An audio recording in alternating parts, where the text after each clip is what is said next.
Job 38, God confronts Job. Have you gotten to the bottom of things?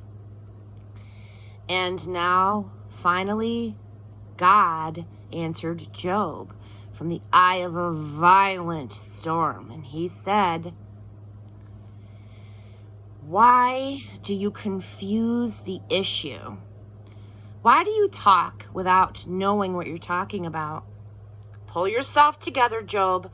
Up on your feet, stand tall. I have some questions for you, and I want some straight answers. Where were you when I created the earth? Tell me, since you know so much. Who decided on its size? Certainly you'll know that. Who came up with the blueprints and measurements? How was its foundation poured? And who set the cornerstone while the morning stars sang in chorus and all of the angels shouted in praise?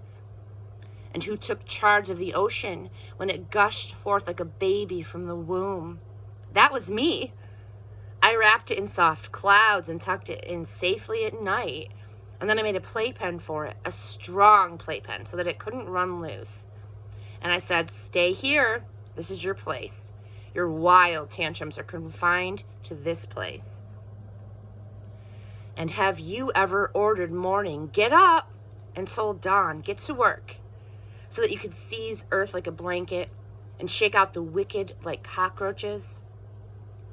As the sun brings everything to light, brings out all the colors and shapes, the cover of darkness is snatched from the wicked. They're caught in the very act. Have you ever gotten to the true bottom of things? Explored the labyrinthine caves of deep ocean? Do you know the first thing about death? Do you have one clue regarding death's dark mysteries? And do you have any idea how large this earth is? Speak up if you have even the beginning of an answer. Do you know where the light comes from and where darkness lives so that you can take them by the hand and lead them home when they get lost? Why, of course you know that. You've known them all your life. You've grown up in the same neighborhood with them. Have you ever traveled to where snow is made and seen the vault where hail is stockpiled? The arsenals of hail and snow that I keep in readiness for times of trouble and battle and war? Can you find your way to where lightning is launched, or to the place from which the wind blows? Who do you suppose carves canyons for the downpours of rain and charts the route of thunderstorms that brings water to unvisited fields, deserts that no one ever lays eyes on, drenching the useless wasteland so that they're carpeted with wildflowers and grass?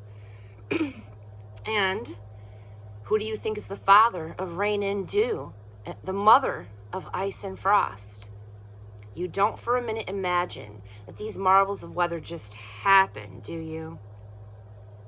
Can you catch the eye of the beautiful Pleiades sisters or distract Orion from his hunt? Can you get Venus to look your way, or get the Great Bear and her cubs to come out and play? Do you know the first thing about the sky's constellations and how they affect things on Earth? Can you get the attention of the clouds and commission a shower of rain? Can you take charge of the lightning bolts and have them report to you for orders? What do you have to say for yourself? Who do you think gave weather wisdom to the ibis and storm savvy to the rooster? Does anyone know enough to number all of the clouds or tip over the rain barrels of heaven when the earth is cracked and dry, the ground baked hard as a brick? Can you teach the lioness to stalk her prey and satisfy the appetite of her cubs as they crouch in their den, waiting hungrily in their cave? And who sets out food for the ravens when their young cry out to God, fluttering about because they have no food? Chapter 39. Do you know the month when the mountain goats give birth? Have you ever watched a doe bear her fawn? Do you know how many months she is pregnant? Do you know the season of her delivery when she crouches down and drops her offspring? Her young ones flourish and are soon on their own, they leave and they don't come back. Who do you think sets the wild donkeys free?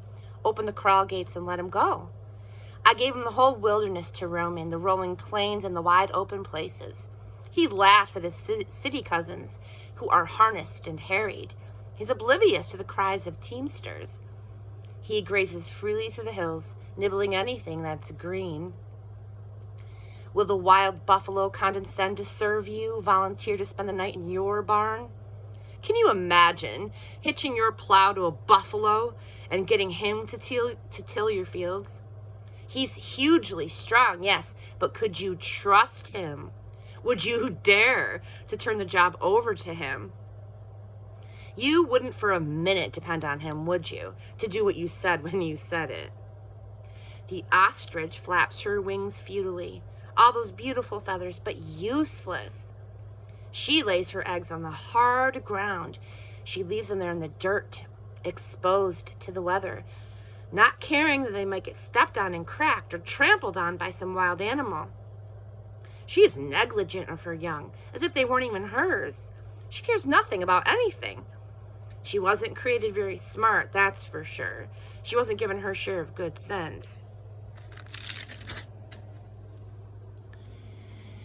But when she runs, oh, how she runs, laughing, leaving horse and rider in the dust.